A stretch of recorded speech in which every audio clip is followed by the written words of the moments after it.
આજે આંબેડકર જયંતિ છે અને આજના દિવસે દેશભરમાં ઉજવણી કરવામાં આવી રહી છે। કાયદાને ઘડનારા આંબેડકરને આજે શ્રદ્ધાંજલિ અપાઈ રહી છે। 128મી જન્મ જયંતિ નિમિત્તે વિવિધ સ્થળોએ તેમને શ્રદ્ધાંજલિ આપવામાં આવી રહી છે। રાજકીય પક્ષો અને નાગરિકો આંબેડકરને શ્રદ્ધાંજલિ આપી રહ્યા છે। બંધારણના ઘડવૈયા એવા આંબેડકરની આજે જન્મ જયંતિ છે ત્યારે આ તસવીર અમે આપને બતાવી રહ્યા છીએ। દેશમાં અલગ અલગ જગ્યાએ આંબેડકરને શ્રદ્ધાંજલિ આપવામાં આવી રહી છે। ગુજરાતમાં પણ અમદાવાદ ખાતે સાળંગપુર ખાતે જે આંબેડકરની પ્રતિમા છે ત્યાં પણ તેમની શ્રદ્ધાંજલિ અને પુષ્પાંજલિ અર્પણ કરવાનો કાર્યક્રમ યોજાયો છે। વિવિધ સંસ્થાઓ દ્વારા આ કાર્યક્રમનું આયોજન કરવામાં આવ્યું છે અને આંબેડકરને આજે 128મી જન્મ જયંતિ નિમિત્તે શ્રદ્ધાંજલિ અર્પણ કરવામાં આવી રહી છે।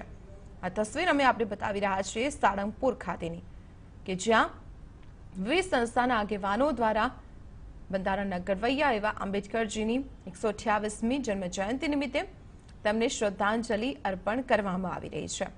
આંબેડકરના નામ ઉપર દેશમાં રાજકારણ પણ ઘણું રમાતું આવ્યું છે ત્યારે લોકસભાની ચૂંટણીના માહોલ વચ્ચે શ્રદ્ધાંજલિનો આ કાર્યક્રમ આયોજિત કરાયો છે આંબેડકર જન્મ જયંતિ નિમિત્તે।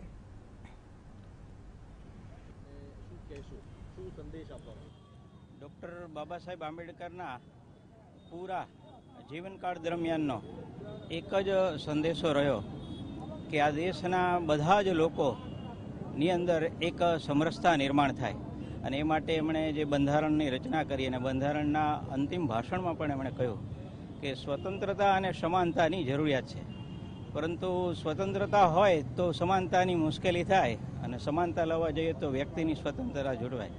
એ બંને ત્યારે જ શક્ય બનશે કે જ્યારે બધાની વચ્ચે બંધુતા હશે અને બંધુતા લાવવા માટે એમણે મૈત્રી, કરુણા, ઉપેક્ષા જરૂર પડે એવા તત્વોની। જોડાઈએ સાળંગપુરથી અમારા સંવાદદાતા સચિન પાટીલ સાથે। સચિન, આંબેડકરજીની 128મી જન્મ જયંતિ હંમેશા દેશમાં આંબેડકરના નામ ઉપર રાજકારણ પણ થતું આવ્યું છે। લોકસભા ચૂંટણીનો માહોલ છે અને જન્મ જયંતિ આવી છે, કયા પ્રકારનું આયોજન તેમની શ્રદ્ધાંજલિને લઈને?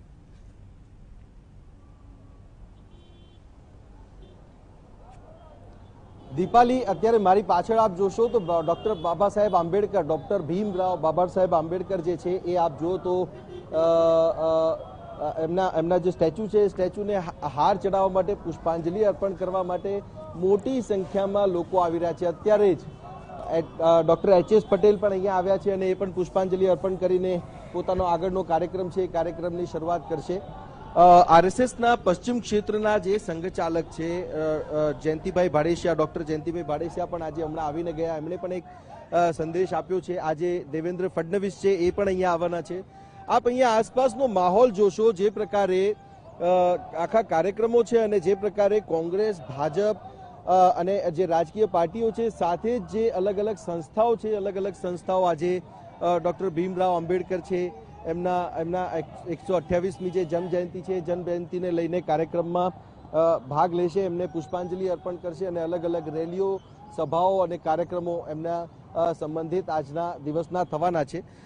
અને જોગાનું જોગ જે વાત છે એ વાત એવી પણ છે કે 2019 લોકસભાની ચૂંટણી આવી રહી છે અને આ માહોલમાં મતો મેળવવા માટે રાજકીય પાર્ટીઓ પોતપોતાની રીતે આજે અહીંયા ડૉક્ટર ભીમરાવ આંબેડકર જે સંવિધાનના રચયિતા છે અને જે વાતો એમણે કરેલી છે એ વાતોને લઈને લોકોની વચ્ચે જશે અને જે મતદારો છે એ મતદારોને રીઝવવાના સંપૂર્ણ પ્રયાસો કરશે।